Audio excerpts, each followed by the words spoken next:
ஈரோடு கிழக்கு இடைத்தேர்தல் குறித்த உங்களுடைய பார்வை என்ன சார்? இது என்டிகேக்கு ஒரு பெரிய ஒரு வாய்ப்பு. என்னை பொறுத்தளவில் எதிர்க்கட்சிகள் ஒரு ஆப்பர்ச்சுனிட்டி அவங்க இழந்திருக்காங்க அப்படின்ற மாதிரி தான் பார்க்குறேன். ஸோ வாய்ப்புகள் குறைவாக இருக்குது அப்படின்னு நம்ம பார்த்தாலுமே இதில் வந்து ஆளும் கட்சிக்கு தான் வெற்றி வாய்ப்பு அதிகம் அப்படின்றதுனால எதிர்க்கட்சிகள் எல்லாமே இந்த தேர்தலை புறக்கணிச்சிட்டாங்க. இந்த ஒரு புறக்கணிப்பு வந்து யாருக்கு சாதகமாக அமையும் அப்படின்னு பார்க்குறீங்க சார்? திமுகக்கா அதிமுகவுக்கு? களத்தில் நிறைய ஆன்டி டிஎம்கே ஓட்டர்ஸ் இருப்பாங்க. திமுகவுக்கு எதிராக நம்ம வாக்களிக்கணும் அப்படின்ற விருப்பம் நிறைய பேருக்கு இருக்கும். ஸோ இப்போ அவங்களுக்கு ஆப்ஷனே இல்லை. பிஜேபி இல்லை, டிவிகே இல்லை, ஏடிஎம்கே இல்லை. ஸோ அப்போ அவங்க யார் ஓட் போடுவாங்க? ஸோ அவங்க வந்து என்டிகேக்கு தான் வாக்களிக்கணும். இப்போ நீங்கள் சொல்லும் பொழுது பார்த்தீங்கன்னா நாம் தமிழர் கட்சியில் வந்து சித்தாந்தத்துக்காகவும் கொள்கைக்காகவும் வேலை செய்யக்கூடிய தொண்டர்கள் நிறைய இருக்காங்க அப்படின்னீங்க. அப்போ திமுகவில் கொள்கைக்காக வேலை செய்யக்கூடிய தொண்டர்களோட எண்ணிக்கை குறையுதுங்களா சார்?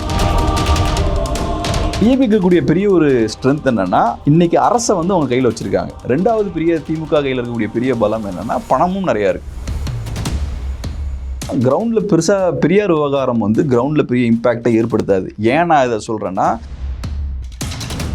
பெரிய தலைவர்கள் ஸ்ட்ராங்கான லீடர்ஸ்லாம் டிஎம்கேல இன்னைக்கு இல்லை. ஸோ அந்த வெற்றிடத்தை எப்படி ஃபில் பண்ணலாம்னா ஒரு ஆர்டிஃபிஷியலாக அதை ஃபில் பண்ணுறாங்க. பெரியார் அப்படின்ற ஒரு செயற்கையான ஒரு பிம்பத்தை யூஸ் பண்ணி அந்த வெற்றிடத்தை ஆர்டிஃபிஷியலாக ஃபில் பண்ணுறாங்க. பட் இந்த லாஸ்ட் ஒரு 3 இயர்ஸில் பார்த்தோம்னா, ஸ்டாலின் அவர்கள் வந்ததுக்கப்புறம் நீங்கள் சொன்ன மாதிரி ஒரு லீடர்ஷிப் வேக்குவம் இருக்குது.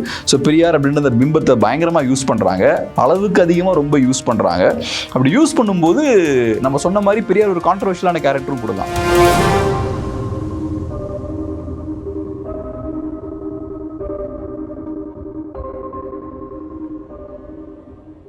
யூதமிழ் நேயர்களுக்கு வணக்கம். இன்னைக்கு நம்ம கூட தமிழக அரசியல்ல அதிரடியா நடக்கக்கூடிய நிறைய விஷயங்கள் குறித்து பகிர்ந்துக்கிறதுக்காக ஊடகவியலாளர் கேப்ரியல் தேவதாஸ் சார் அவர்கள் தான் இணைஞ்சிருக்காங்க. வணக்கம் சார். வணக்கம். தமிழக அரசியலை நன்கு உற்று நோக்கக்கூடிய ஒரு ஊடகவியலாளரா ஈரோடு கிழக்கு இடைத்தேர்தல் குறித்த உங்களுடைய பார்வை என்ன சார்? முக்கியமான பாயிண்ட்ஸ்ன்னு சொன்னோம்னா, பிரதான எதிர்க்கட்சிகள் யாருமே இங்கே கண்டெஸ்ட் பண்ணல. ஸோ அவங்க பாய்காட் பண்ணுறாங்க. டிஎம்கே வர்சஸ் என்டிகே அப்படின்ற ஒரு சூழல் இப்போ அங்கே ஏற்பட்டிருக்கு. ஸோ அதனால் இது என்டிகேக்கு ஒரு பெரிய ஒரு வாய்ப்பு.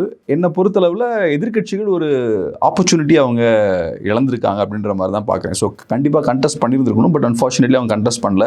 ஸோ அதனால் இப்போ என்டிகே மாதிரியான ஒரு பார்ட்டிக்கு ஒரு பெரிய அட்வான்டேஜாக மாறி இருக்குது. டிஎம்கே வர்சஸ் என்டிகே அப்படின்ற ஒரு நரேட்டிவ் வந்து அங்கே செட் ஆகிருக்கு. இனி அடுத்தது February 5 எலெக்ஷன் நினைக்கிறேன்ல. ஸோ அது வரைக்கும் இப்போ மீடியாவில் பேசிகிட்டு இருக்க போகிறாங்க பை எலெக்ஷன்ஸை பற்றி. பை எலெக்ஷன் அந்த ஒரு பர்டிகுலர் தொகுதியில் நடந்தாலும் தமிழ்நாடு முழுக்க அது ஒரு பேசு பொருளாக இருக்க போகுது. பேசு பொருளாக இருக்கும்போது என்டிகே வர்சஸ் டிஎம்கே அப்படின்ற மாதிரி தான் அவங்க பேசுவாங்க. ஸோ இது என்டிகேக்கு ஒரு பெரிய வாய்ப்பு. போன தடவை அவங்க வாங்கின ஓட்ஸை விட கொஞ்சம் பெட்டராக பெர்ஃபார்ம் பண்ணுறதுக்கு வாய்ப்பு இருக்குது. பட் இருந்தாலும் இது ஒரு பை எலெக்ஷன் தான். ஸோ பை எலெக்ஷன் வரும்போது உங்களுக்கு தெரியும், ஆளும் கட்சிக்கு பெரிய அட்வான்டேஜ் இருக்குது. பெரிய பணபலம், அதிகார பலம் இதெல்லாம் யூஸ் பண்ணுவாங்க. ஸோ பெரிய சான்ஸ் இருக்காது என்டிகேக்கு ஜெயிக்கிறதுக்கோ டஃப்பாக ஃபைட் பண்ணுறதுக்கோ சான்ஸ் இருக்காது. பட் ஓரளவுக்கு போன தடவை பெட்டராக பெர்ஃபார்ம் பண்ண வாய்ப்பு இருக்கும். அதையும் தாண்டி ஓவராலாக டிஎம்கே வர்சஸ் என்டிகே அப்படின்ற நரேட்டிவை பில்ட் பண்ணுறதுக்கும் ஓவராலாக தமிழ்நாடு ஃபுல்லாக அவங்களுக்கு அது யூஸ்ஃபுல்லாக இருக்கும்.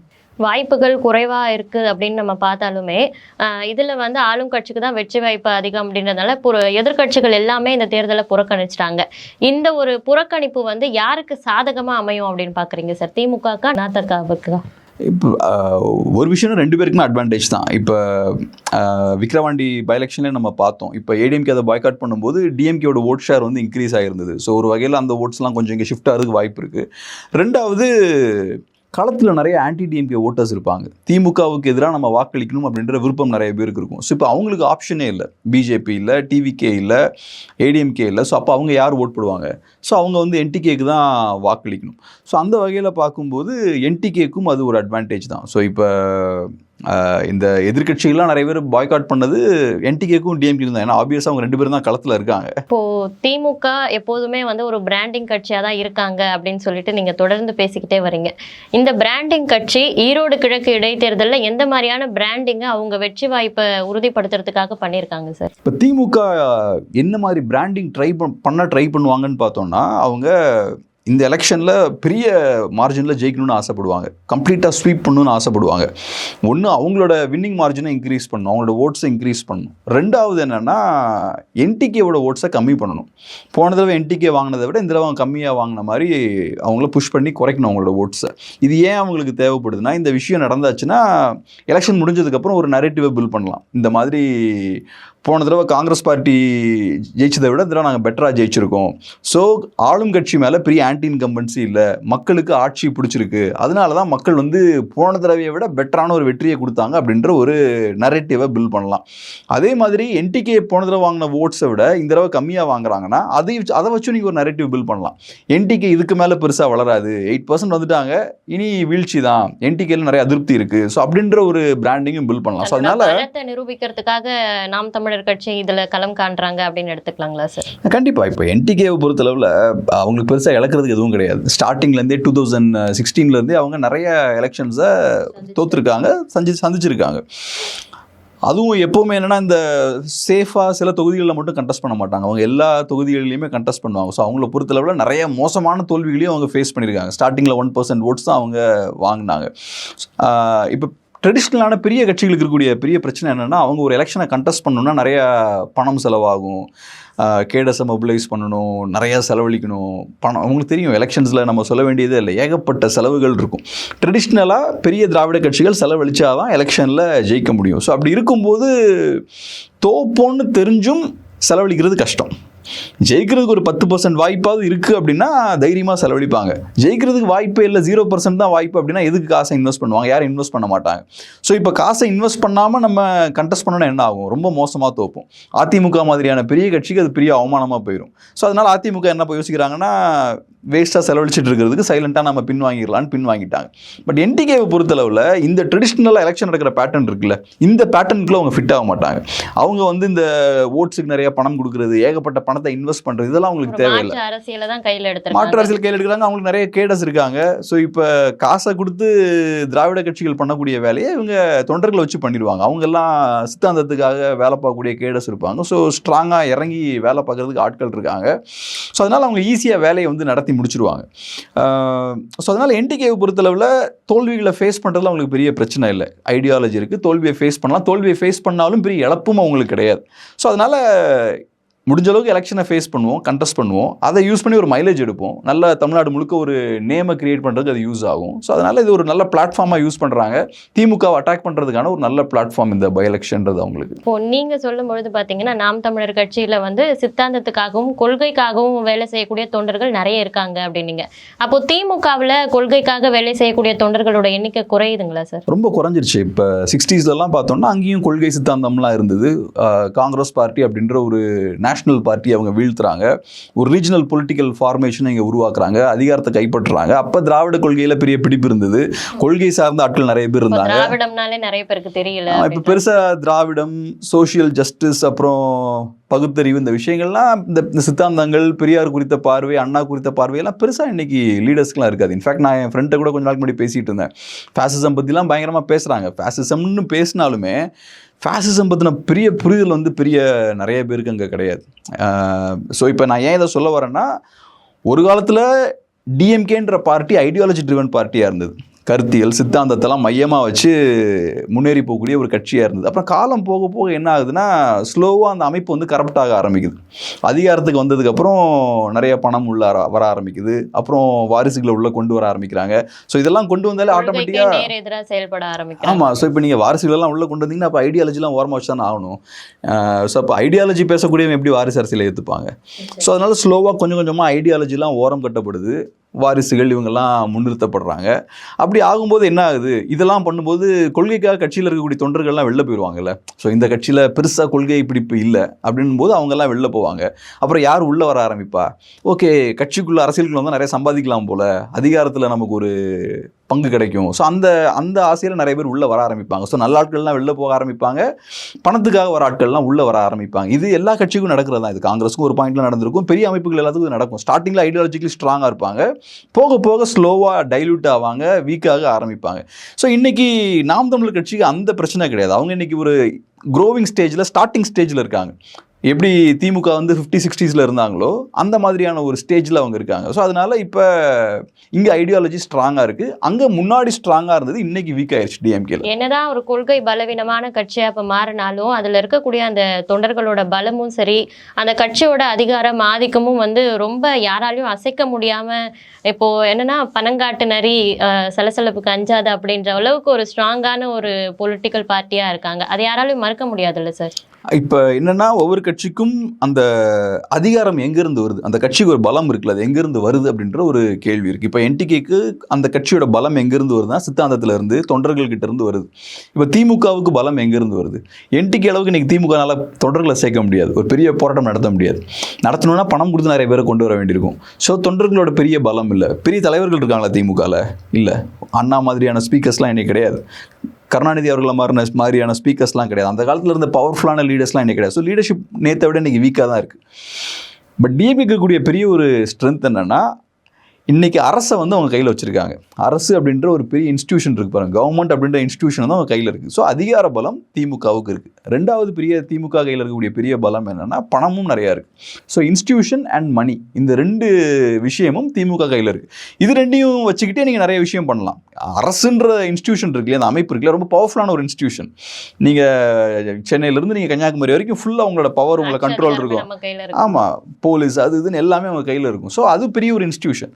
ஸோ இந்த மாதிரி இன்ஸ்டியூஷனல் ஸ்ட்ரென்த்லாம் இருக்குமே தவிர, ஓகே மேலே நல்லா பவர் இருக்குது உங்களுக்கு, பட் கீழே இருக்கக்கூடிய அந்த ஃபவுண்டேஷன் இருக்குல்ல, அது திமுகவுக்கும் சரி அதிமுகவுக்கும் சரி அந்த அடித்தளம் வந்து கரைஞ்சு போய்கிட்டு இருக்கு.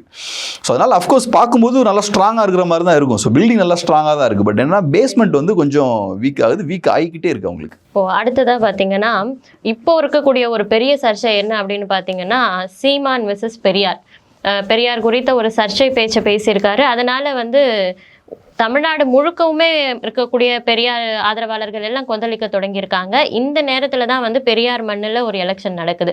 இந்த சீமானுடைய பேச்சுக்கள் அந்த எலெக்ஷனில் எந்த மாதிரியான தாக்கத்தை ஏற்படுத்த வாய்ப்பு இருக்குங்க சார்? எலெக்ஷனில் எந்த தாக்கத்தையும் ஏற்படுத்தாது. பெரியார் அப்படின்ற நாங்கள் உள்ளவே வந்து அவர் பிரச்சாரம் பண்ணவே வரவிட மாட்டோம் அப்படின்னு எல்லாம் சொல்கிறாங்களே சார். இது ஜனநாயகங்க, இது டெமோக்ரஸி. அது எப்படி நீங்கள் ஒருத்தர் எலெக்ஷன் கண்டெஸ்ட் பண்ணவோ கேம்பெயின் பண்ணவோ அலோவ் பண்ண மாட்டோம் நீங்கள் எப்படி சொல்ல முடியும்? அப்படி சொல்கிறதே ஜனநாயகத்துக்கு எதிரான ஒரு விஷயம்.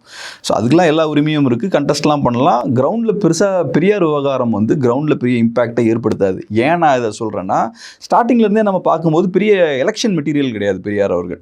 பெரியார் அவர்கள் வந்து ஐடியாலஜிக்கலாக நிறையா பேசியிருக்கலாம், ரிஃபார்ம்ஸ்லாம் நிறையா பேசியிருக்கலாம். எலெக்ஷன்ஸுன்றது கம்ப்ளீட்டாக டிஃப்ரெண்ட். எலெக்ஷன் வேறு, நீங்கள் புரட்சி பண்ணுறது, பெண்ணியம் பேசுகிறது, ஐடியாலஜி பேசுகிறது, இதெல்லாம் டிஃப்ரெண்ட். இன்றைக்கி இருக்கக்கூடிய எலெக்ஷன் இருக்குல்ல, இது கம்ப்ளீட்டாக வேறு ஒரு கேம். இதில் ஏகப்பட்ட பணத்தை இன்வெஸ்ட் பண்ணும், மக்களை ஓட்டுக்குன்னு ஓட் போடணும்னா என்ன செய்யணுமோ அந்த விஷயங்கள்லாம் கிரவுண்டில் செய்யணும். ஸோ இது கம்ப்ளீட்டாக டிஃப்ரெண்ட்டான கேம். இந்த கேமில் பெரியார் அப்படின்ற அந்த இண்டிவிஜுவலோட தாக்கம் பெருசாக இங்கே இருக்காது. ரெண்டாவது, பெரியார் அப்படின்ற அந்த இண்டிவிஜுவலுக்கு ஒரு பெரிய ஒரு பிம்பமாக மாற்றினது இருக்கு இல்லையா, அது திமுக வந்து இந்த லாஸ்ட் ஒரு சில ஆண்டுகளாக அதை பண்ணுறாங்க. குறிப்பாக இப்போ டிஎம்கே பவருக்கு வந்ததுக்கப்புறம் எல்லாத்துக்கும் பெரியார், எல்லாத்துக்கும் சோஷியல் ஜஸ்டிஸ் அது இதுன்னு இந்த ரொம்ப ரேடிக்கலாக பேசக்கூடிய ஒரு விஷயத்தை நம்ம பார்க்க முடியுது.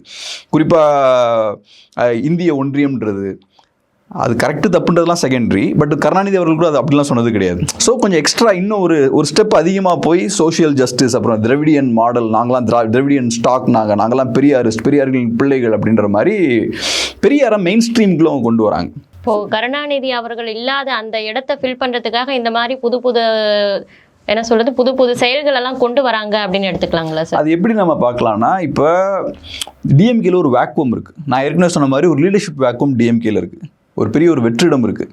பெரிய தலைவர்கள், ஸ்ட்ராங்கான லீடர்ஸ்லாம் டிஎம்கேல இன்னைக்கு இல்லை. ஸோ அந்த வெற்றிடத்தை எப்படி ஃபில் பண்ணலாம்னா, ஒரு ஆர்டிஃபிஷியலாக அதை ஃபில் பண்ணுறாங்க. பெரியார் அப்படின்ற ஒரு செயற்கையான ஒரு பிம்பத்தை யூஸ் பண்ணி அந்த வெற்றிடத்தை ஆர்டிஃபிஷியலாக ஃபில் பண்ணுறாங்க.